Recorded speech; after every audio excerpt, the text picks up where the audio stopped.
Wow, did that music get you going or not?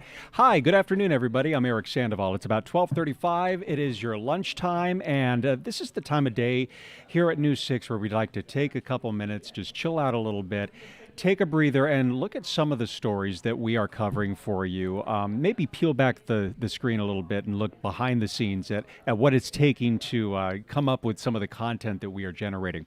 And today we are going to speak with News 6 investigator Louis Bolden.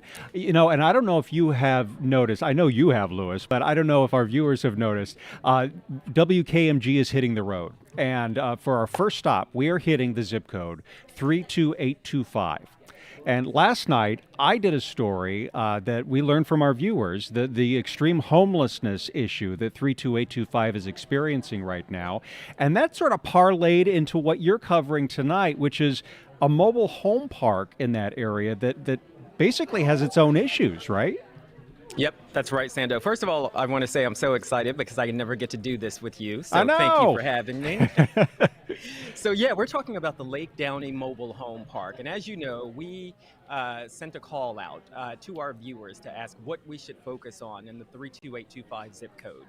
And we got a message from someone saying that the Lake Downey Mobile Home Park is an embarrassment to the 32825 zip code. So we went and checked it out. And this is a driving shot going through there. It is now Wow. abandoned. Look at that. Okay, well, that It, explains a little bit of it, right? yeah, so let me give you the background. So we started to do some research to figure out how it got like this. And basically, neighbors say that it was known for drug activity, it was known for overdoses, a lot of shootings in the area. Mm-hmm. And so the owner of the property decided he wanted to sell it last year. And so he had everyone who lived there evicted. And so what you're left with now is all of these abandoned mobile homes with a lot of trash, and you see sofas and mattresses and just like piles of debris Do out there. homeless people live there too? Is that part of the problem? We have been told yes, Okay. that people are living in there, even though everyone was evicted and they're not supposed to be living there. There's a church right across the street, and the woman we spoke to, her office looks out on that area, and she says Hmm. she sees people going in and out of there all of the time. Um, and so we people were asking, "Well, why is the county allowing this? Why Yeah. isn't the county doing anything?" And so we talked to the county and found out they are doing something.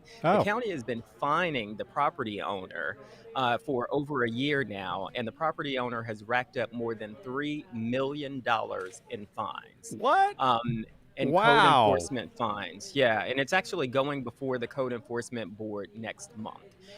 So the county Wow. is doing something, and there's also a proposal in place. There is a developer who now wants to buy the property, Uh-huh. and he wants to build an apartment complex, three or 400 units or so. That would require a zoning change. I'm not quite sure why it would require a zoning change because right next to the Lake Downey Mobile Home Park, there is an apartment complex right there. Okay. But anyway, the county says it requires a zoning change, and so they are reviewing that application. So there is a proposal in place, but it's going to take some time to review everything. How long has this place been sitting there like that?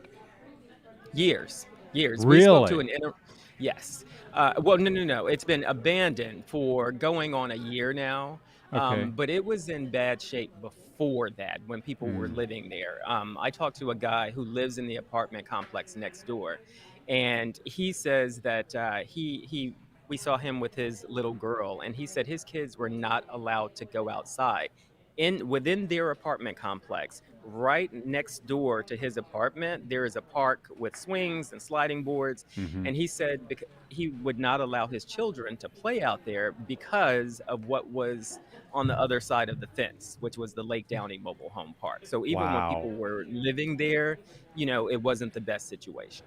You know, this is just one of several stories to come out of our WKMG hits the road. And I have to be honest with you, when this was first, pitched to our newsroom, I thought, oh, okay, what a fun thing to do. It is fun, but we're learning so much more about these problems in these specific areas that we in our investigative team can jump in and actually help get results on. And I just find that really, as a journalist, I find that really rewarding that our viewers are actually contacting us and saying, "Hey, look at this issue. Can you help us with this issue?" This sounds like one of those issues, Louis. It absolutely is. And I had never heard of this place. So when we got the email, I always want to see things before I determine if it's something I'm going to try to tackle. And so my photographer and I went out there and I was blown away. It didn't even look like you were in Orlando or Orange County. So yeah, Wow. it really does help when viewers, email us, write into us and let us know what's going on in their communities. Absolutely. All right, Louis, what time does your story air tonight? 6 o'clock. All right, we will tune in at 6 o'clock tonight and see that. Louis Bolden, thank you so much. Always appreciate seeing you, even though our desks are basically right next to each other. Can throw things at each Always other. nice hanging out with you, Eric. See ya. All right, let's take a look at the weather forecast. I don't know if it rained where you were this morning, but on my way to an appointment, it was just drizzling all over my windshield. I didn't.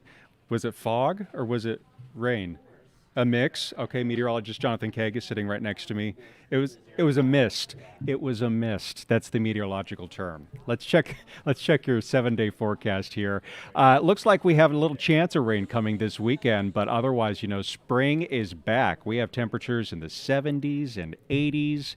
This is why we live in the state of Florida. Thank you so much for joining us on your lunch break here on Take 6. Our next regularly scheduled newscast comes at 4 o'clock. You can watch that live, of course, on News 6 and all of our streaming platforms, including News 6 Plus. Take care. Have a good day.